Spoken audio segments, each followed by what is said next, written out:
dernier. On va ouvrir la parole maintenant, pas dans un texte forcément de base, on va en lire plusieurs. Et je voulais parler ce soir des masques et des apparences. Et j'ai intitulé ce titre « Bas les masques ». Voilà, j'ai mis une petite image. « Bas les masques ». Sur les apparences, sur ce qu'on pourrait laisser paraître. Et on a beaucoup aujourd'hui, en tout cas notre société, qui est de plus en plus basée sur les apparences, sur ce que les autres pourraient penser de nous.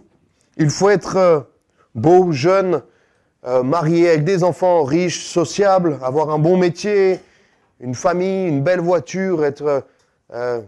c'est mieux si on est musclé, si on est grand, si on a une belle personnalité, une forte personnalité, du charisme, être basé tout sur l'apparence. De plus en plus dans nos sociétés, on voit des pubs apparaître pour le blanchiment des dents, chose que je n'ai pas fait pour l'implantation des cheveux. Si vous perdez pour les hommes vos cheveux, de plus en plus de personnes se soucient de leur poids, de leur apparence, de leur corps qui pourront exploser à la plage ou pas. Les mois arrivant, ils commencent à faire des régimes pour avoir le summer body, avoir de la chirurgie esthétique. De plus en plus, on se soucie de notre apparence. Les sœurs, je ne sais pas combien de temps vous passez devant le miroir le matin, mais on a de plus en plus de miroirs dans nos maisons, dans la salle de bain, dans les salons, même dans la voiture, on ouvre le pare-soleil, on peut se regarder, on peut voir, il y a même de plus en plus de produits de beauté, certaines marques même se spécialisent dans les produits de beauté pour hommes maintenant parce qu'on se soucie de notre apparence. Vous savez, il y a des études qui nous disent que les 20 premières secondes de notre rencontre avec une personne, on se fait un avis sur lui. Avant même d'avoir parlé avec cette personne, on se fait un avis sur cette personne. Positif, négatif, assez neutre, mais en tout cas, on a des idées préconçues rien qu'en voyant cette personne. Rien que par rapport à son apparence, sa taille, sa corpulence, son origine, sa couleur de peau, on a un a priori sur son apparence. Et on peut paraître de différentes manières. On peut mettre, j'ai envie de dire, un masque pour bien paraître en société, pour essayer peut-être même de cacher ce qu'il y a à l'intérieur de nous. Quand on demande aux gens « Comment vas-tu ?», 99,9% des personnes vont vous dire « Bien et toi ?», même s'ils vont mal à l'intérieur. On peut vite mettre un masque pour paraître, pour être présentable, pour sortir, ne pas sortir n'importe comment. Moi, c'est vrai que je ne regardais pas forcément quand j'étais ado. Ma maman, elle me disait « Mais tu ne vas pas sortir comme ça quand même ». Et moi, je ne voyais pas le mal. Des fois, j'avais des bottes, je m'habillais n'importe comment. Mais on se soucie de l'apparence. On se soucie de comment les autres vont nous percevoir, ce que les autres pensent de nous. Mais est-ce que notre apparence reflète vraiment ce que l'on est? Est-ce que notre apparence reflète vraiment ce qu'il se passe à l'intérieur, dans l'état dans lequel nous nous trouvons? Est-ce que, comme le disait l'humoriste Danny Boone, est-ce qu'il suffit de dire « je vais bien, tout va bien » pour aller bien à l'intérieur? Est-ce qu'il suffit, j'ai une amie qui est revenue de ces choses-là, mais qui à un moment donné était tombée dans la pensée positive, il suffit de penser des choses positives pour qu'il nous arrive des choses positives. Si c'était si simple que ça se saurait. Et elle en est revenue parce qu'elle est dans d'autres choses maintenant. Mais comment vas-tu? Comment vas-tu réellement? Comment vas-tu intérieurement, j'ai envie de te dire? Et ne réponds pas à haute voix, mais réponds intérieurement. J'ai envie de te dire, mais si tu devais dire comment vas-tu, comment tu vas réellement au Seigneur, dis-le dans ton cœur. Au-delà d'une apparence, au-delà d'un sourire, au-delà d'un maquillage, j'ai envie de dire, au-delà d'une tenue, au-delà d'un statut social, comment vas-tu intérieurement? Dans quel état tu te trouves ce soir? Est-ce que tu te préoccupes beaucoup plus de ton apparence que de l'état de ton cœur? Il y a des gens qui sont beaux d'extérieur, bien présentables, bien maquillés, un beau parfum, qui a une prestance. On se dit, cette dame, elle est élégante, cet homme, il en impose, mais à l'intérieur, il est mort et elle est morte. Et peut-être que tu es dans ce cas ce soir. Et le Seigneur voudrait d'abord s'attaquer à l'intérieur avant de regarder l'extérieur. J'ai envie de dire, l'extérieur n'apporte peu le Seigneur. Il veut regarder au cœur, il veut travailler en profondeur. J'ai envie de dire, il veut travailler à l'intérieur pour que ça se voit à l'extérieur. Mais on passe, je trouve et je pense, c'est pas un défaut d'être présentable, c'est pas un défaut de bien s'habiller, c'est pas un défaut de se préparer, il n'y a aucun problème, c'est pas un péché, Dieu n'a aucun problème avec ça. Mais Dieu veut que l'on se soucie davantage de notre cœur et de l'intérieur de notre cœur et de notre vie plutôt que de l'extérieur. Parce que on peut faire bonne figure, on peut tromper les hommes, j'ai envie de dire, mais Dieu regarde au cœur. Dieu regarde au cœur. Et la Bible nous dit de veiller sur notre cœur, car de lui vient les sources de la vie. Amen. Garde, Proverbe 4, 23, il est merveilleux. Garde ton cœur plus que toute autre chose, car de lui viennent les sources de la vie. Alléluia. Dans quel état es-tu? On va voir, et on l'a vu un peu dimanche, par rapport aux publicains, Matthieu 23, verset 25, Jésus va dire « Malheur à vous, scribes et pharisiens hypocrites, parce que vous nettoyez le dehors de la coupe et du plat, et qu'au-dedans, ils sont pleins de rapines, d'intempérance, pharisiens aveugles. Nettoyez premièrement l'intérieur de la coupe et du plat, afin que l'extérieur aussi devienne net. » Et le Seigneur se soucie plus de l'état de notre cœur, plutôt que de l'état de notre visage, j'ai envie de dire, que de notre apparence religieuse ou spirituelle. Vous nettoyez l'intérieur, mais au-dedans, il y a plein de mauvaises choses. Le Seigneur veut travailler à l'intérieur, parce qu'il n'y a que l'intérieur qui sera éternel. Il n'y a que l'intérieur, notre âme, notre esprit, j'ai envie de dire, qui passera l'étape de la mort physique. Notre corps ne passera pas cette étape. Nous devons plus nous soucier de l'intérieur, de l'état de notre cœur. Luc 11, verset 40 nous dit « Celui qui a fait le dehors, n'a-t-il pas fait aussi le dedans ?» Et on peut faire bonne figure devant les hommes. On peut répondre « ça va » à quelqu'un. Mais le Seigneur le sait à l'intérieur si nous allons bien ou si nous n'allons pas bien. Et il veut s'en occuper. J'ai envie de dire, tu peux faire bonne figure devant les hommes. Tu peux mettre comme cette image un masque, un sourire. Mais le Seigneur, tu ne peux pas le tromper. Le Seigneur voit à l'intérieur de ton cœur et il voudrait s'en occuper. Il ne faut pas inverser. Ce n'est pas parce que tu es bien à l'extérieur que tu seras bien à l'intérieur. Mais si tu es bien à l'intérieur, tu seras aussi bien à l'extérieur. Et pour ça, il faut que tu laisses agir le Seigneur dans ta vie. Il faut que tu invites vraiment le Seigneur dans ton cœur. Je vous le dis, je vous le redis encore, ce n'est pas dur de tromper les hommes. Ce n'est pas dur de faire bonne figure devant les hommes, mais on ne trompe pas Dieu.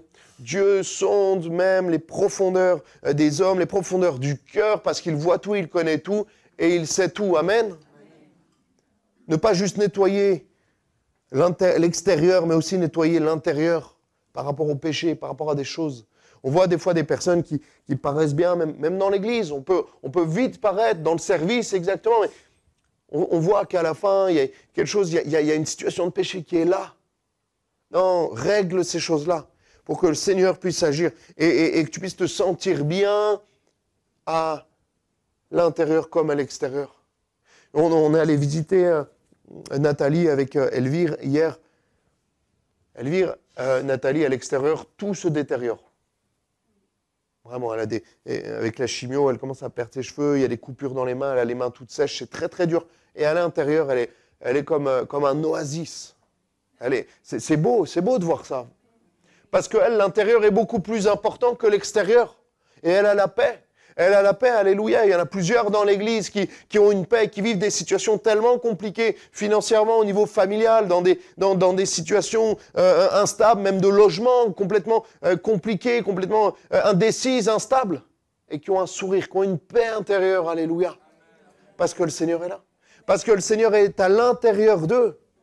Et j'ai envie de dire, leur tête, leur façon d'être ne colle pas avec ce qu'ils sont en train de vivre. Mais parce que le Seigneur a déposé une paix, le Seigneur est vraiment à l'intérieur d'eux, alléluia. Quelle importance donnons-nous à l'état de notre cœur, à l'état de ce qu'il y a derrière le masque, de ce qu'il y a quand tu rentres chez toi et que tu es tout seul dans ta chambre le soir, et dans quel état es-tu? Au-delà de l'église, au-delà des sourires que tu peux faire même aux frères et sœurs, à ta famille, dans quel état es-tu intérieurement? Et j'ai envie de te dire, mais et même dans l'église, même par rapport aux frères, aux sœurs, aux pasteurs, il ne faut pas avoir cette fierté spirituelle de ne pas dire ce qui ne va pas, de ne pas dire même les situations de péché pour qu'on puisse combattre, qu'on puisse accompagner, qu'on puisse prier avec les frères et sœurs. Je n'aime pas cette pudeur et j'ai un peu ça dans ma famille, dans cette culture montagnarde. On ne dit pas quand il y a un problème, on ne dit pas quand il y a une maladie. Ça reste vraiment dans le cercle familial, on ne le dit pas autour de nous. Si tu n'as pas le Seigneur, je le comprends, ça ne sert à rien de le dire.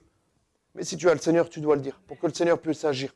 Pour qu'on puisse t'inscrire sur la liste, non pas pour te dire, cette sœur, elle est malade. Non, mais oui, cette sœur, elle est malade, mais on va prier. On va prier, on va l'ajouter au tableau. Et dans 2 semaines, on l'enlèvera parce que le Seigneur aura agi, alléluia. C'est pour ça. Et dans 2 semaines, elle va monter sur l'estrade et elle va témoigner parce que Dieu l'aura guérie, alléluia. On doit enlever cette fierté, cette fausse pudeur spirituelle, j'ai envie de dire, pour qu'on puisse se dire, bah non, là, ça va pas, les frères et sœurs. Moi, je vous le dis, c'est peut-être des fois choquant pour un pasteur, mais il y a des moments où je vais pas bien, je demande la prière. Mercredi, j'ai demandé la prière aux anciens. Les anciens ont prié pour moi. On a prié parce qu'il y a des combats spirituels, parce qu'il y a des choses compliquées en ce moment. On doit se le dire pour qu'on puisse prier les uns pour les autres. Amen. On doit ne pas avoir ce masque spirituel de tout va bien. Oui, il y a le Seigneur, bien sûr que le Seigneur est là. Mais quand ça ne va pas, on doit prier. Ça sert à ça aussi l'Église. Ça sert à ça aussi l'Église, de pouvoir se le dire pour qu'on prie les uns pour les autres. Amen. On prend tellement de peine pour que notre apparence soit belle. Plusieurs dizaines de minutes par jour, des fois quelques heures, 1 heure ou 2, pour les plus coquettes, ou même les hommes, certains. Mais est-ce qu'on passe autant de temps dans la consécration, dans la sanctification, dans la prière, la lecture de la parole, l'écoute de Dieu, pour que notre être intérieur soit régénéré, pour que notre être intérieur soit, j'ai envie de dire, lavé continuellement.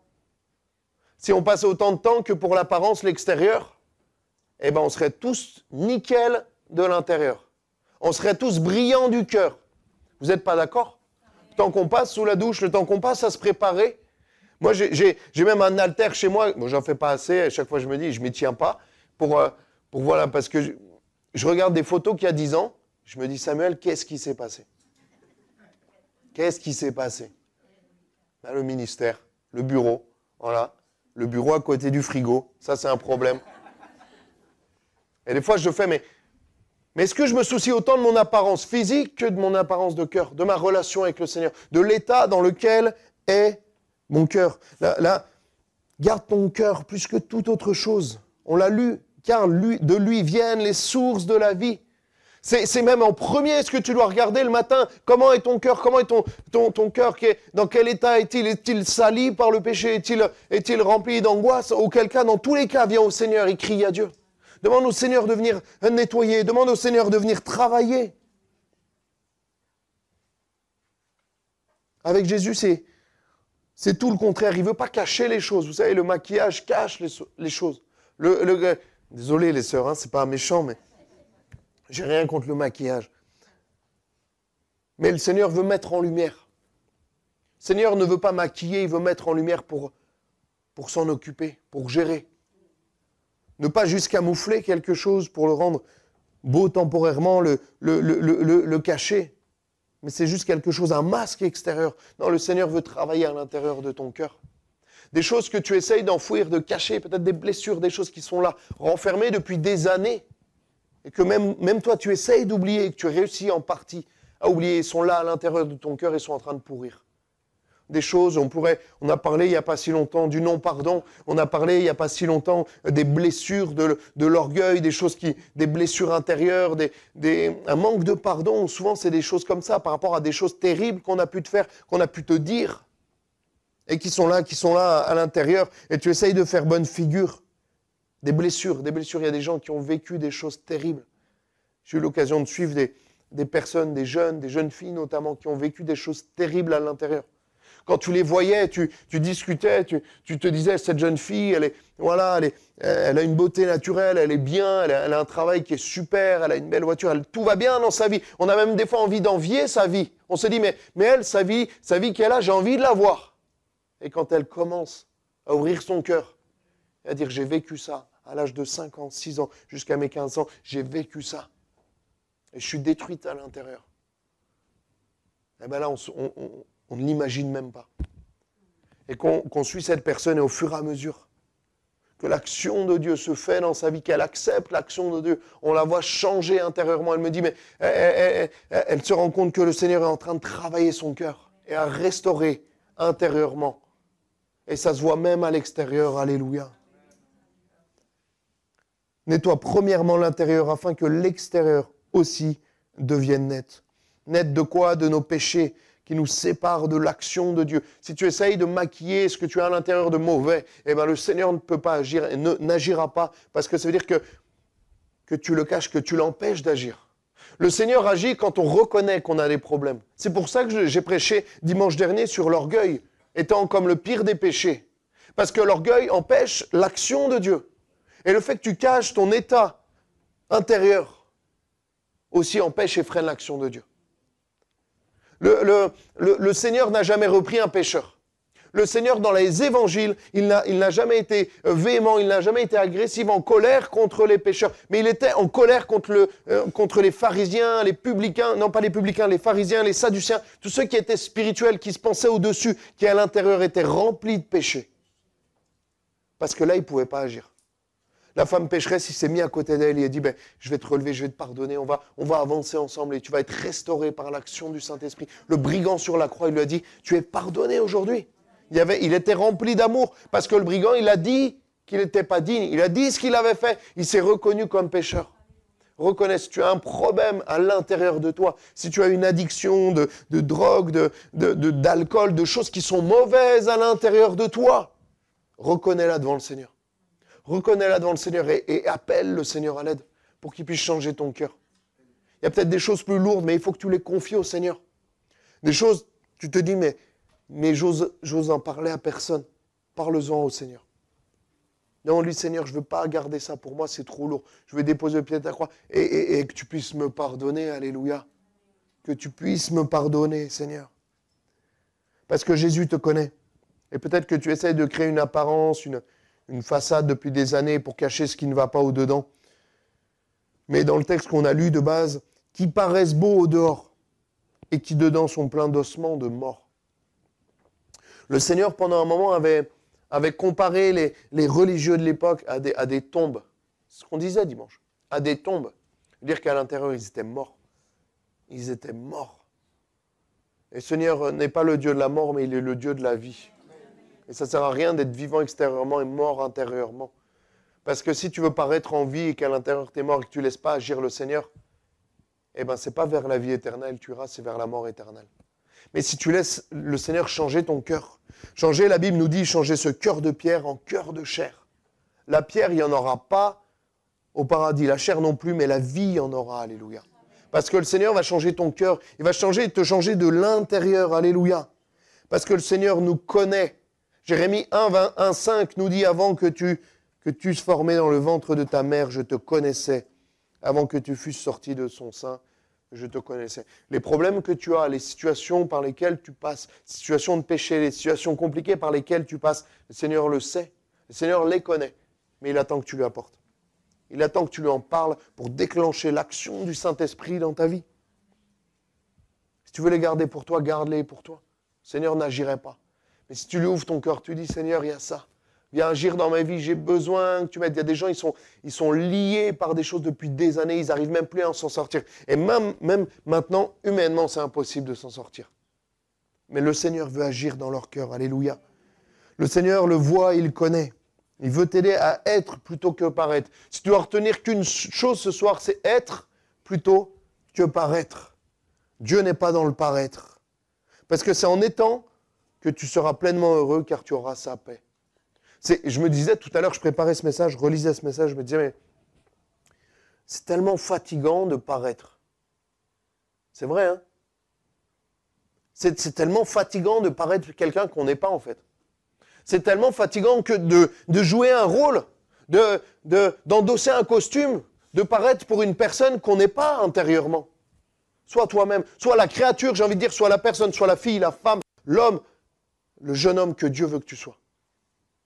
Soit la personne que Jésus veut que tu sois quand il t'aura transformé pleinement. J'ai envie de dire, sois pas ce que les autres veulent que tu sois. Sois pas celui que tu aimerais être.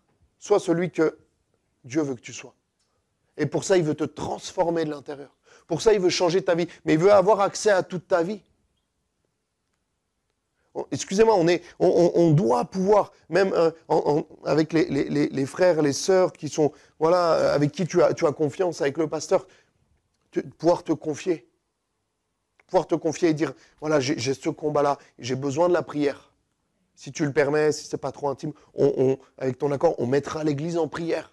Moi j'aime, voilà Steve qui m'a dit, je combats avec la cigarette, il faut que l'église prie pour moi, j'ai besoin d'aide, alléluia. Il y a Morgane qui a dit, j'ai le même problème par rapport à la cigarette, j'ai besoin de l'aide, de la prière de l'église, alléluia. Et à un moment donné, voilà, elle m'a dit, on s'en fiche de la pudeur, j'ai pas honte, parce que j'ai besoin d'aide, je suis en danger, ça me tient, ça me ronge, et je sens que ça m'empêche d'avancer pleinement avec le Seigneur. Et sois celui que le Seigneur veut que tu sois. Arrête de paraître, de faire bonne figure. Moi, pendant trop longtemps, et encore aujourd'hui, je me dis, mais qu'est-ce que les autres vont penser? Qu'est-ce que Dieu pense de toi?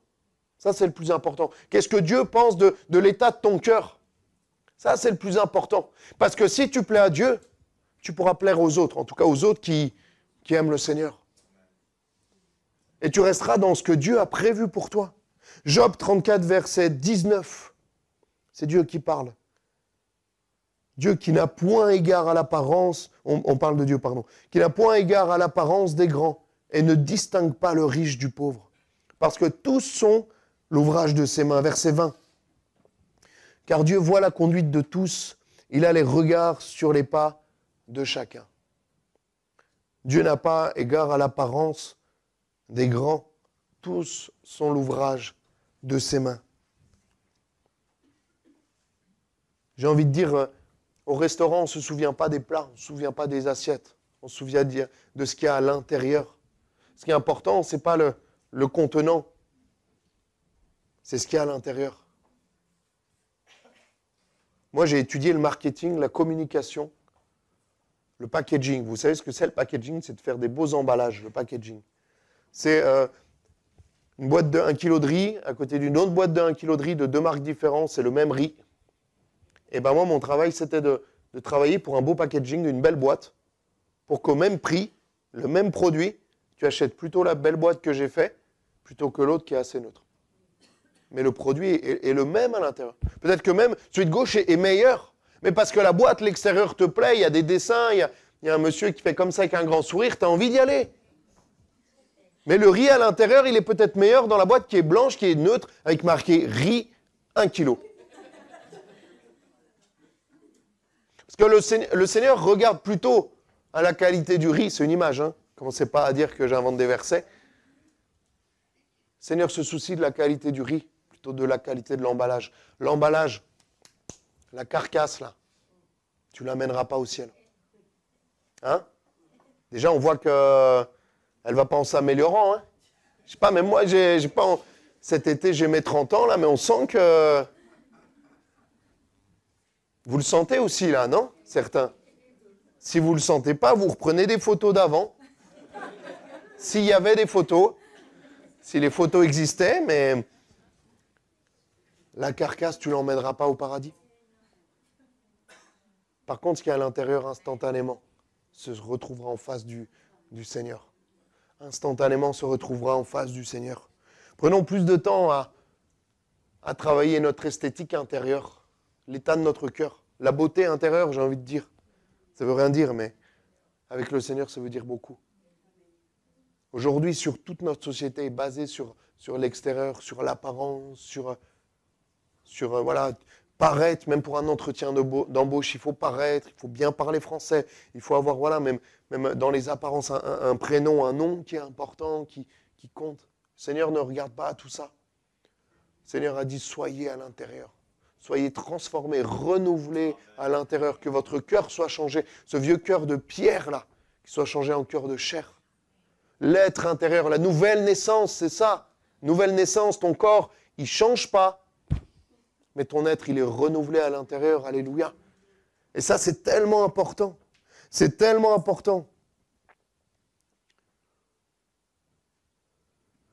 1 Samuel 16, verset 7 nous dit « L'Éternel ne considère pas ce que l'homme considère. L'homme regarde à ce qui frappe les yeux, mais l'Éternel regarde au cœur. » Et il a été dit ça à quel moment, les amis? Au moment où le prophète Samuel est chez Isaïe, là, le papa de David, et que Dieu a rejeté Saül. Et là, il va choisir, et Samuel a les enfants d'Isaïe, les frères de David devant lui, des hommes de guerre, des hommes de... Voilà, même il nous a dit qu'ils étaient grands, forts, puissants. Et Samuel, il se dit, celui-là, ça doit être celui-là, il est grand, il est costaud, c'est un homme d'armes, c'est celui-là le prochain roi d'Israël. Et Dieu va dire, non, mais en fait, le prochain roi d'Israël, il est pas là. Parce qu'il y a un fils qui t'a pas montré. Et là, Samuel va lui dire, mais ils sont là tous tes fils ou pas? Et là, le papa va dire, non, il y en a un dernier, mais bon, il est tout petit, en gros, j'ai même pas pensé bon de te le présenter parce que c'est pas lui. Même moi, je le sais que c'est pas lui. Pourtant, c'est lui que Dieu avait choisi. Quelqu'un en qui son père n'avait pas cru. Parce que d'apparence, il était peut-être chétif, peut-être pas très grand. Mais Dieu croit en toi, même si tu n'as pas les capacités. Dieu croit en toi si personne n'a cru en toi jusque-là. Alléluia. C'est tellement beau, c'est tellement... Comme je disais dimanche, chaque fois vous prenez les témoignages des pasteurs, c'est des personnes sur qui personne n'a misé. Sur qui personne n'a misé. Des gens qui étaient en échec dans tous les domaines, mais que Dieu a choisi. Alléluia. Si je demanderais votre témoignage, des gens qui étaient en échec dans tous leurs domaines, des gens qui étaient dans les bas-fonds, je le sais pour plusieurs qui m'ont donné leur témoignage, des gens qui étaient dans les bas-fonds de la société, liés par tellement de vices, que le Seigneur a relevé, alléluia, que le Seigneur a nettoyé, que le Seigneur est allé chercher. Il a dit, c'est toi, de toi là je peux faire quelque chose de grand, si tu me laisses travailler en toi. Si tu me laisses changer non pas l'extérieur, non pas si tu vas à la salle de sport tous les soirs parce que tu es trop chétif, non. Si tu me laisses travailler à l'intérieur de ton cœur. Si tu me laisses, parce que les critères de Dieu ne sont pas les mêmes que les critères des hommes. Les critères de Dieu, Dieu ne regarde pas à l'apparence. Dieu, je suis impressionné du nombre de pasteurs qui étaient bègues. C'est vrai, hein? Au moment bègue, c'est quand ils bégayent, ils n'arrivent pas à parler. Et des fois, ils prennent 30 secondes pour sortir un mot, ils butent sur un mot, ils font comme ça, ils n'arrivent pas à parler. J'ai appris encore qu'un pasteur, voilà, celui qui remplace le frère de Daddy à Grasse, Audrey et Cassa, il était bègue avant. Des fois, il butait pendant 1 minute sur un mot. Et aujourd'hui, il prêche l'évangile, alléluia. Parce que Dieu ne regarde pas ça. Et Dieu même préfère prendre les plus petites choses et les changer dans de grandes choses. Parce que comme ça, on sait, moi je sais d'où je viens. Je sais que sans le Seigneur, je ne pourrais pas être là devant vous. Parce que j'étais en échec dans tous les domaines de ma vie. Et j'aime à me rappeler de ces choses-là. Et on va le voir encore dimanche au travers du témoignage de Pierre, l'apôtre Pierre, que le Seigneur va restaurer complètement pour en faire ce qu'il a été. Alléluia. L'Éternel ne considère pas ce que l'homme considère. L'homme regarde à ce qui frappe les yeux. Il est merveilleux ce verset. Mais l'Éternel regarde au cœur. Et qu'y a-t-il dans ton cœur? Tu peux cacher des choses aux hommes, à ta femme, à tes parents, à ton pasteur. C'est facile. Moi, de me berner, c'est facile. Si le Seigneur ne me donne pas une révélation, c'est facile de me faire croire des choses. Mais devant Dieu, rien n'est caché. Devant Dieu, rien n'est caché. Quand tu sors de l'église, il te voit. Quand tu te couches le soir, il te voit. Quand tu te lèves le matin, il te voit. Pendant ta journée, il te voit. Et il regarde au cœur. Il regarde ce que tu fais. Il regarde ce que tu ne fais pas. Qu'en est-il de ton cœur, qui lui, j'ai envie de te dire, est éternel alors que ton apparence est passagère et se dégrade de jour en jour, d'année en année. Mais ton cœur, dans quel état est-il? Enfin, je vais parler de la troisième partie, je voulais voir avec vous, après on prendra un temps dans la prière. Si Gabi, je peux juste avoir une petite bouteille d'eau, s'il te plaît. On va voir l'action de Jésus. Pourquoi? Parce que les critères de beauté pour Jésus, c'est l'état de notre cœur. Matthieu 15, verset 19 nous dit « Car c'est du cœur que viennent les mauvaises pensées, les meurtres, les adultères, les impudicités, les vols, les faux témoignages, les calomnies. Voilà les choses qui souillent l'homme. » Et pendant longtemps, et même aujourd'hui, la religion te dit « Il faut te nettoyer, il faut être propre, il faut être présentable, il faut faire tellement de choses pour être purifié. » Vous savez que certaines croyances comme le yoga, il faut se purifier en avalant des bandelettes, en se purifiant l'âme, l'intérieur du corps. Dans certaines religions, il faut se laver les mains, se laver les pieds, laver la bouche. Dans l'islam, dans le judaïsme également, il faut se laver. Dans l'Ancien Testament, il fallait se laver, se purifier, il fallait faire ces choses comme ça quand on rentrait même chez quelqu'un. Et le Seigneur nous dit que c'est de l'intérieur qu'on est sale. La religion te dit de faire pour être purifié. Seigneur, tu dis sois. Sois et tu seras pur. Sois quelqu'un de vrai. Demande pardon et le Seigneur va changer ton cœur. Ézéchiel 36, 26. Je vous donnerai un cœur nouveau et je mettrai en vous un esprit nouveau. J'ôterai de votre cœur, j'enlèverai de votre corps le corps de pierre et je vous donnerai un cœur de chair. Alléluia. Peu importe ce que tu as fait, peu importe l'état, merci Gabi, peu importe l'état dans lequel tu te trouves aujourd'hui, rien ne peut te séparer, alléluia, de l'amour de Jésus-Christ. Et pour ça que tu as besoin d'un cœur vrai. Le seul critère de l'action de Dieu, c'est un cœur vrai. C'est un cœur que tu donnes l'accès au Seigneur. Si tu te mets une apparence devant les hommes, ça va te mettre une apparence aussi devant Dieu, parce que ça va mettre une barrière entre toi et Dieu. Laisse le Seigneur agir. Laisse-le agir complètement. Jésus est capable, on le sait, de mettre la paix là où il y a l'angoisse, la joie, là où il y a la tristesse, la liberté, là où il y a les addictions. Amen. Moi, je l'ai vu de nombreuses fois, des dizaines de fois. On le voit encore. On est en train de suivre des personnes qui sont en train d'être libérées miraculeusement par le Seigneur. Des choses, mais des personnes qui passent des ténèbres à la lumière.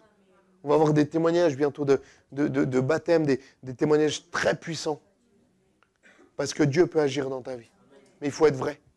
Il faut être vrai. Il faut reconnaître que tu as besoin, que tu es pécheur et privé de la grâce de Dieu. Que tu n'es pas bon à l'intérieur. Moi, j'ai aucun souci à réaliser. J'ai réalisé, et c'est une force de réaliser que tu es mauvais. Tu es mauvais et tu n'es pas capable.